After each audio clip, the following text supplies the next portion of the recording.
Welcome to the Great Detectives of Old Time Radio. From Boise, Idaho, this is your host, Adam Graham. If you have a comment, email it to me, box13@greatdetectives.net. Follow us on Twitter at Radio Detectives and become one of our friends on Facebook, facebook.com/Radio Detectives. I do want to encourage you to check out my wife's business, Ashira Clips. At Ashira Clips, she sells a wide variety of different hair clips, hairpins, and hair accessories to meet the needs and taste of a wide variety of different women. They also come in different sizes to fit, different hair size. Go to Lila Rose, Lilla Rose.biz/Ashira, ASHIRA. That's lilarose.biz/Ashira to order today. Well, now it's time for today's episode of Mystery is My Hobby, and the title is The Walking Corpse.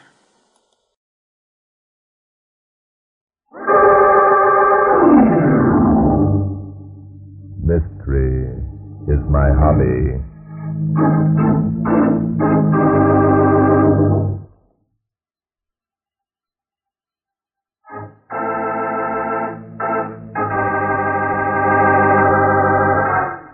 Good evening, ladies and gentlemen. This is Barton Drake speaking. For tonight's drama, I've selected case history number 73 from my book, Mystery is My Hobby. I call it The Case of the Walking Corpse. The heat in New York had been intense. For 5 days, nothing of an exciting nature had happened. On Saturday evening, Inspector Danton and I met at the Air-Cooled Lamplighters Club for a quiet game of chess. Well, Inspector, are you going to move or... Inspector! What? Did somebody say something? Oh, hello, Bart. Hello, Bart. By Jove, Inspector, I believe you were asleep. Me? Asleep? And I thought you were sitting there with your chin in your hand trying to figure out a move that would place me in checkmate. I was. Look, I'll move my queen up here. Now, how do you like that? Why, I like it fine, Inspector. I'll just come across with my castle and collect that queen for my very own. Oh, well, that ends that. Yes, it certainly does. You know something, Bart? What? We've played chess every single night this week. Are you getting bored, Inspector? Yeah, I'm getting bored. Tomorrow's Sunday, and it doesn't look as though anything's going to happen. I'm used to a more active life. Well, I think I can promise you some action in about 5 minutes, Inspector. Yeah, what's going to happen? Let me see, it's now 9:15. Arthur Avery said he'd be here shortly after 9 o'clock. Arthur Avery? You mean that old fuddy-duddy with all the dough who's trying to make a record collecting wives? That's the man, Inspector. I suppose you read in the papers yesterday that he just married his 9th wife. Yeah, I read it. Married a red-headed nightclub singer named Flossie something or other. Well, what's Avery want to see you about? A murder, Inspector. A murder? Say, this sounds interesting. Who's been knocked off? Arthur Avery thinks his new wife has. As a matter of fact, he could... Uh-oh, here's Mr. Avery now. I'll let him tell you his own story. Hello, Mr. Avery. Jake, sorry I'm late. Well, it's just as I suspected. The body was that of my wife. Oh, I'm sorry to hear that, Mr. Avery. Are you still convinced she was murdered? I'm positive. She was found lying near the railroad track. Pardon me for interrupting, but would you two like to be alone? Oh, I'm sorry, Inspector. Mr. Avery, this is my co-worker, Inspector Noah Danton. Hi. Danton. I've heard that name before. I'm sure I have. How do you do, Inspector Danton? I said hi. Yes, of course. Hi. Hi. How long ago did you view your wife's body, Mr. Avery? Less than 2 hours. As I mentioned to you over the telephone, the minute I heard that the body of an unidentified woman had been found in the town of Sydney, I suspected that it was Flossie. Why? I'll explain that in a minute, Inspector. I immediately chartered a plane and flew out there. As soon as I verified my suspicions, I called you, Mr. Drake. I see. Of course, the Sydney authorities have taken care of the body. Yes, of course. There's only one officer in the town. His name is Clifton Neal. He agreed with me. It was a pure case of murder. Why? I'll explain that in a minute, Inspector.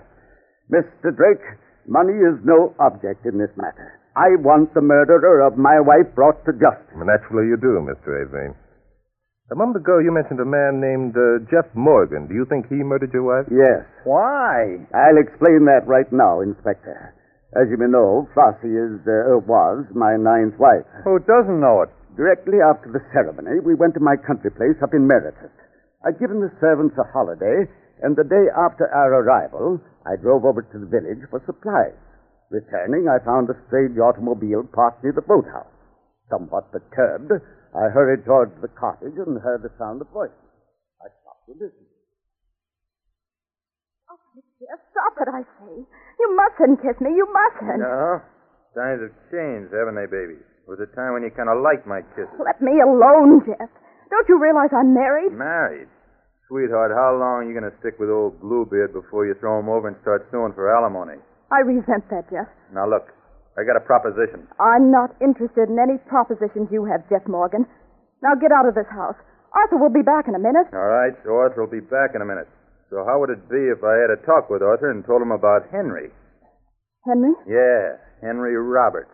Didn't know I knew about him, did you? I don't know what you're talking about. Okay, so you don't know what I'm talking about. So I'll hang around till Arthur comes and we'll talk it over. I've got a few mementos Arthur might like to look at. Jeff, you wouldn't. Ah, that's better. Now, do you listen to my proposition, or do we wait for Arthur? Jeff, please. I'm so happy here. Please let me alone. Okay, baby. It's up to you. Jeff, listen to me. All those things are behind me now. I'm never going back. Never. I've gotten what I want, and I'm going to keep it. And the way to keep it is by being a good wife to Arthur. Well. Saints and angels. Is this the little Flossie Sterling, the tramp? Jeff! Okay, honey. Relax. Letting bygones be bygones is oak with me. I was just thinking, though. There's one thing wrong with them sweet dreams of yours. What do you mean? Why, it's like this. Maybe you got what you want, and maybe you're going to try and keep it. Only I don't see how you're going to arrange that without you listening to my proposition. You see, All right, Morgan, that's enough. Get out. Arthur. Well. If it isn't little old Bluebeard himself. Where'd you get them snapping black eyes, Grandpa? Morgan, I'll give you 30 seconds to get out of this house. If you don't, You'll what, Grandpa? Arthur, not that. Don't shoot him. I will, unless he gets out of here. Now, take it easy, Avery. All I want is to have a little talk with you. I'm not interested in anything you have to say. Get out. Maybe you would be if you looked at the people in these pictures. Jeff, you wouldn't. Don't worry, darling. I won't look at the pictures.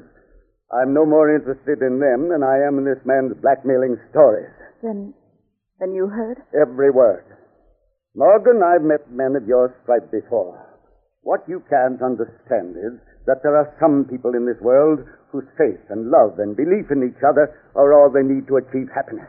You're rotten, Morgan, and nothing you can say or do will change my opinion of my wife. Oh, Arthur. Now, isn't that a pretty speech? Just like out of a storybook. Avery, I got news for you. Flossie is not your wife. Are you mad? Flossie and I were married yesterday in New York. That's what you think. Law's got a funny habit of raising objections when a babe gets married to two men at the same time. What do you mean, Jeff? Flossie, is this true? No, I was married before. Perhaps I should have told you. But you divorced him. Yes. That's all I want to know. Morgan, I'm telling you for the last time, get out. Why, you lying little cheat. Arthur, he's... Here, you keep away from her, Morgan. You old fool. Keep your hands off of me. I'll shoot. Arthur! Here's one right on the buttons, Grandpa.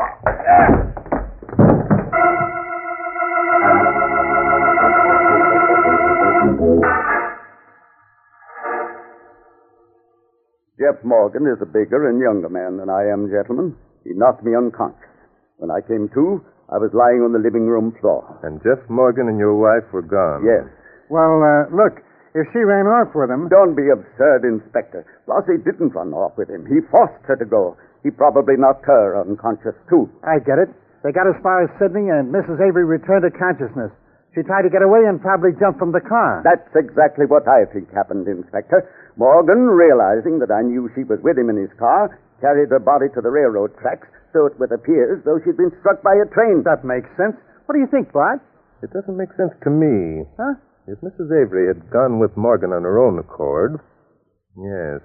No, if she hadn't gone with Morgan, I doubt if he would have left her body where it could be found. He'd have thought of some other means of disposing of it. Why? Because Morgan would realize there was no reason for Mrs. Avery to be in Sydney. She wouldn't have just wandered up there and fallen down on the railroad tracks.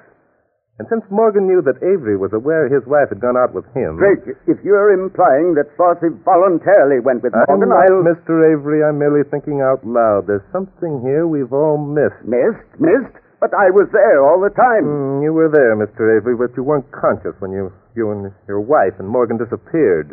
You only hazarded that they were left together. But I don't understand. Suppose someone else were present, someone outside listening, as you had been doing. Say, that's a possibility. Yes. Mr. Avery, how far is it from Meredith to Sydney? About 50 miles. Does the officer there, this Clifton Neal, know of your suspicion of Jeff Morgan? No, I told him nothing. I wanted you to hear my story first. Good. I think the three of us had better go up to Sydney immediately, have a talk with this Clifton Neal, and view the body of Mrs. Avery. Oh, I sure, Mr. Drake. Glad to let you see the woman's body. Got her in my back room right here. In your back room? Yes. You mean there isn't an undertaking establishment in this town? Sure there is, and this is it. The handle of town's corpses is sort of a sideline. You want to take another look at her, too, Mr. Avery? No, I'll wait out here. You understand, Mr. Drake. Yes, of course. All right, Mr. Neal, let's go. Yep, right through this here door. Ain't got her laid out as yet. Ain't had time. Just like she was when I lugged her over from the railroad track. Just wait till I throw this here sheet back. Oh, there you are. Say, she certainly got banged up a lot, didn't she, Bart? Yes. Face cut and bruised, hair matted with mud and blood. What would you say was the cause of death, Mr. Neal? Well, I ain't made a very good examination yet, so I suppose I got to sooner or later, me being the coroner. And, The coroner? Yes. Say, you're rather a busy man, aren't you, Mr. Neal? Oh, not so busy. Folks don't die much in Sydney. There ain't many crimes committed, and there ain't never been a coroner's inquest yet, so, see, that gives me plenty of time to run the farm. Farm? Well, I'll be... Yep, farming ain't so good, of course, this year. It's been hot and dry for weeks. It dropped surface water within miles. Kind of providential, this murder come You along. were going to give us your opinion as to how Mrs. Avery died, Mr. Neal? Yes, I was, and I will if I'm given a chance. Okay, go ahead. Well, you see, the way I figure it, Miss Avery was strangled. Thanks. Just how do you figure that? Why, it don't take much figuring. See this here scarf? Dave Palmer, he was the guy who discovered the body and reported to me. Dave found her, and that there scarf was knotted around her neck tight enough to strangle anybody. Okay, but that doesn't mean she strangled to death. The scarf could have been tied around her neck after she died. Straight, yes, that's right, could be. Ain't likely, though. Anyhow, we'll know as soon as the autopsy is performed. And when will that be, Constable? Oh, tomorrow, I should say, yes, maybe. Ain't no hurries I can see. Then you don't see very well, chum. But it looks to me as though things are getting a little complicated. Yes, it does, Inspector. Tell me, Mr. Neal, did Arthur Avery know that his wife had been found with the scarf about her neck? Nope, he didn't tell me nothing, so I didn't tell him nothing. Way I figured if he wanted to get himself a private detective, it was all right with me. You see, I'm not proud. That's fair enough. Bart, how's this for a guess? Yes? When the babe returned to consciousness and found she was riding along with Jeff Morgan, she started to yell and he strangled her to keep her quiet. We gotta find this guy Jeff Morgan. Oh, won't be hard about that. No, that's because you never had to hunt down a murderer before. Why, this Jeff Morgan is probably halfway to the coast by now. He must have got there powerful fast. You see, I was talking to him less than half an hour ago. What? Are you sure it was the same Jeff Morgan we were talking about, Constable? Must be. He lives only a couple of doors down the street. Him and his wife. Jeff, he used to be married to this here Mrs. Avery.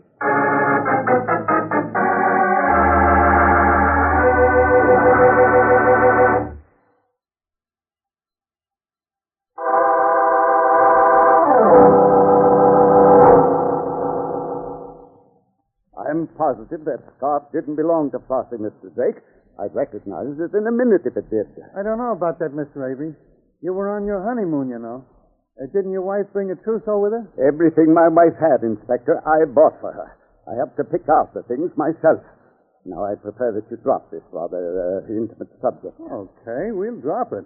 But we got to find out where that scarf came from. I think I know the answer to that, Inspector. Yes? Mr. Avery, did you know that your wife had been married to Jeff Morgan? No, I knew she'd been married, but I didn't know the man's name. The fact that it was Morgan gives him, to my mind, a stronger motive for murdering her. Why? Oh, for heaven's sake, Inspector. Do you have to ask me why every time I make a statement? Isn't the answer obvious? Not to me, it is. I believe we're all agreed that Jeff Morgan at least had the opportunity of murdering Mrs. Avery.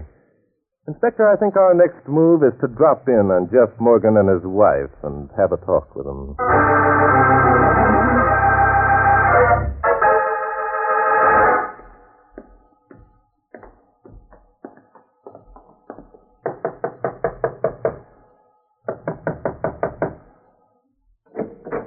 Well? Good evening. Are you Mrs. Jeff Morgan? Yeah, I'm her. What about it? We'd like to talk to your husband. What about? We got a murder story we want to tell him. Oh, you must be the two city cops Cliff said that Avery was going to hire. Well, come on in. Thank you. I'm Barton Drake. This is Inspector Noah Denton. Hi.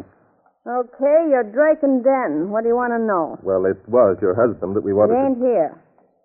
You expect him soon? Maybe. That's a smart answer. Where was he last night? Out? What time did he go out, Mrs. Morgan? I don't know, right after supper. What time did he get back? 9 o'clock. Oh, you're definite about that.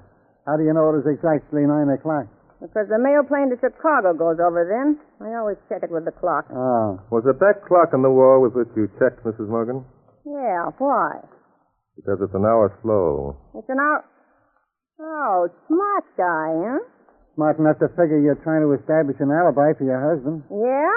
Well, let's see if you're smart enough to figure out how you're going to prove that clock was an hour slow when the mail plane went over last night. Huh? Mrs. Morgan, did you ever see that scarf before? See that? Where'd you get that? Clifton Neal found it tied around Mrs. Avery's throat. It belongs to you, doesn't it? No. No, I never saw it before. I see. Did you ever hear of a man named Henry Richards? Henry? Yes. Sure. Because Henry was playing around with Flossie when she was married to Jeff. That's why he divorced I her. thought so. And right after the divorce became final, he married you. Sure, why not? Not a thing, Mrs. Morgan, except you made a grave mistake when you followed your husband to Avery's home at Meredith last night. Who do you think you're kidding? Inspector, I think if we drive over to Meredith, we'll have no difficulty in picking up the final clue that will definitely establish the identity of our murderer.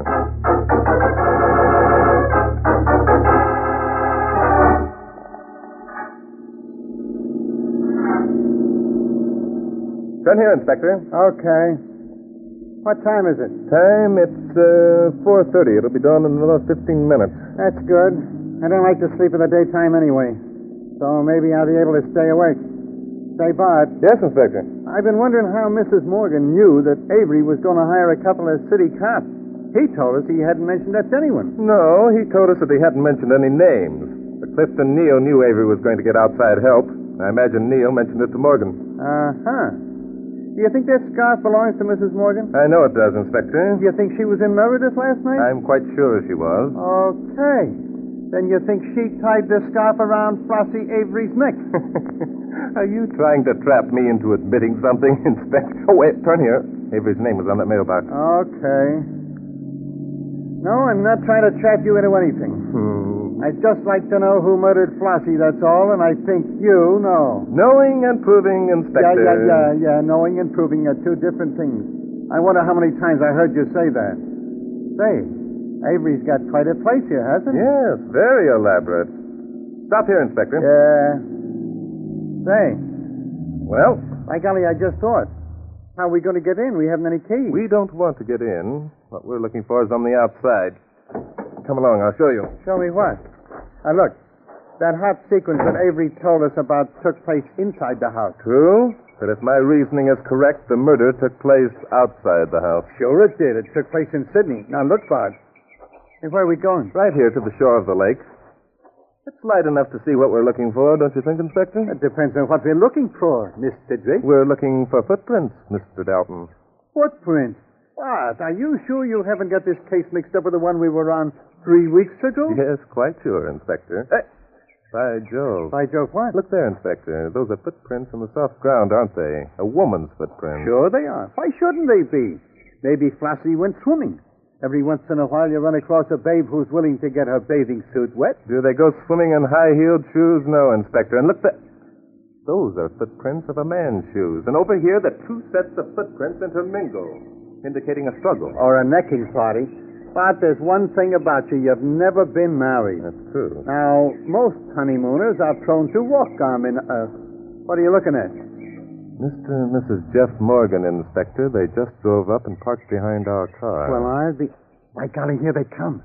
Hey, Bart, that guy looks He mad. is mad, Inspector, and I'm pretty sure I know the reason why. Anger is sometimes a defense against a guilty conscience. Guilty conscience?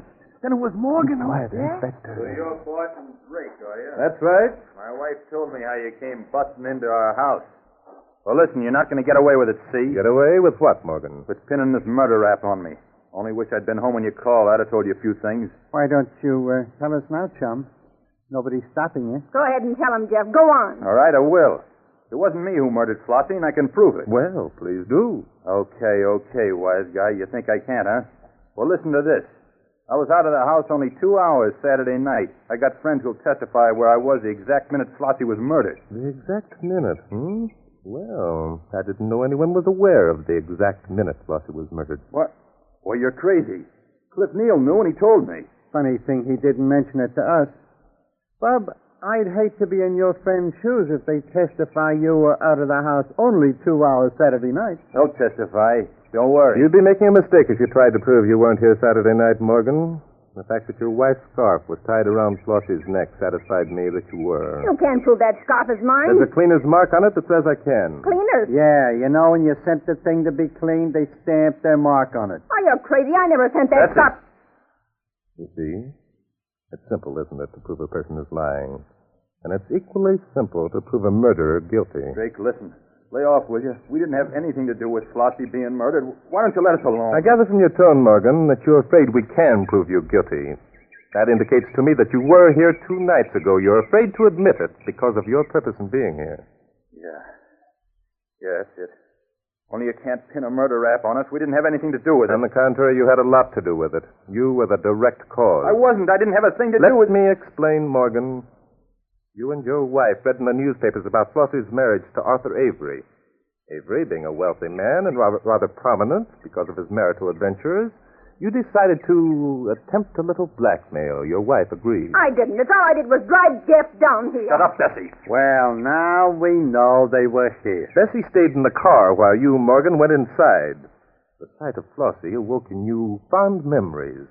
While Bessie waited, you and Flossie renewed old acquaintanceship. That's a neat way of putting it, Bart. Bessie was still waiting when she saw Avery's car approaching. She didn't have time to do anything but hide behind some bushes. Hey, that's when she lost her scarf, eh? Right you are, Inspector. Her hiding place was on the path that led down to the lake. She crouched there and watched as Avery came up to the house and looked in on his new wife and Morgan. Am I right, Bessie? Go ahead. You're telling the story. Very well, thank you. Avery suddenly burst into the house and in a rage attacked Morgan. Only Morgan was bigger and younger. And he knocked Avery for a row of banana trees. Right again, Inspector. That's pretty good guessing, Drake. Then what happened? I'm not guessing, Morgan. What I'm telling you is merely logical reasoning supported by evidence. I think you must have been afraid that you'd killed Avery. You convinced your wife that she was as much to blame as you. So you both headed home and waited to see if Avery really were dead. It must have been quite a shock when you found it was Mrs. Avery who had been murdered. Say, what? If that story's true, then it must have been Avery. Inspector, huh? there's someone in the bushes right behind you. Pretend you don't know it. Wander over that way. Oh, I get it. I'll just look around here a little part. Yes, that's fine, Inspector. Well, Morgan, are you going to deny now that you were here last night? I could. You haven't proved anything. You're only guessing. All right, mister, get out from behind those bushes. Keep away from me, Danton. Oh, you will. Look out, Inspector. It's Avery. I know it's Avery. All right, Avery. You won't take me. You won't. No, no. Put down that I'll gun. shoot myself first. Holy smoke. He did shoot himself.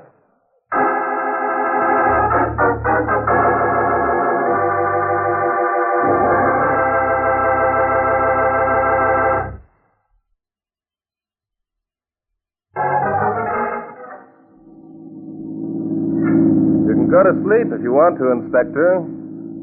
Still a long way to New York. Not me, son. There's some things I want to know about before I cork off. Oh, really, Inspector? Yeah, really, Inspector. That guessing game you played with the Morgans, for one thing. As far as I can see, you didn't have one doggone fact to support it. Oh, I had several facts, Inspector. Yeah, what were they? Well, I knew that Flossie had been murdered near the lake in Meredith, for one thing. How?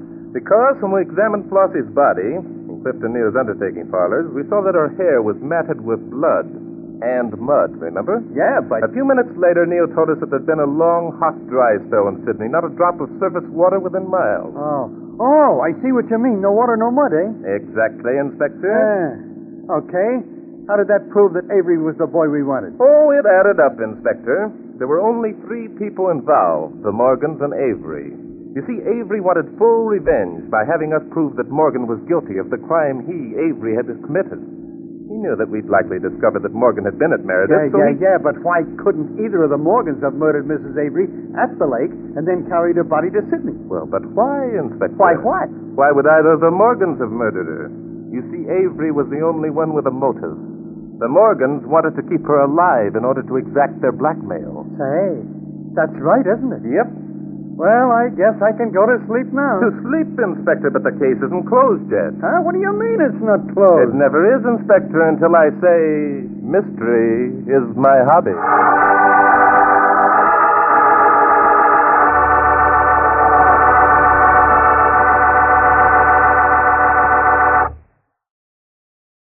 Welcome back. That was some bluff. Because, typical detective programs, you listen to it, and the detective's going to have, quite a bit of proof, and then they're going to bluff you in order to get you to reveal the missing information. But in this case, I think they bluffed them like 2 or 3 times. I guess they assume that, okay, well, we've already told you, you've already gotten one piece of information, you must know the rest. And then they just go and blab more. It's a very interesting scene. Listener comments and feedback now, and we turn to Bill's comment on the end of It's a Crime, Mr. Collins. Bill writes, "Hi, Adam. It's a Crime, Mr. Collins has come to an end. Good. Don't do that again." Okay. Thanks. Well, I don't have any intention to replay It's a Crime, Mr. Collins at this point. We've finished the series. I will say that there were 52 episodes of It's a Crime, Mr. Collins made, plus about, I believe, 28 episodes in the States, so could be another 56 episodes. So we could, if somebody dropped them off at my door, we could just, sit down and have It's a Crime, Mr. Collins for more than a year. But I don't think that's going to happen. At any rate, thanks so much for the comment, Bill, and I do want to go ahead and thank our Patreon supporter of the day. I want to go ahead and thank Chris. Chris has been one of our Patreon supporters since February 2019, currently supporting us at the rookie level of $2 or more per month. Thanks so much for your support, Chris. And that will actually do it for today. Join us back here tomorrow for yours truly, Johnny Dollar. Then next Tuesday we'll be getting started with Roger Kogor, Public Defender, and we'll be back next Thursday with another episode of Mystery is My Hobby. In the meantime, send your comments to box13 at greatdetectives.net. Follow us on Twitter at Radio Detectives and become one of our friends on Facebook, facebook.com/Radio Detectives. From Boise, Idaho, this is your host, Adam Graham, signing off.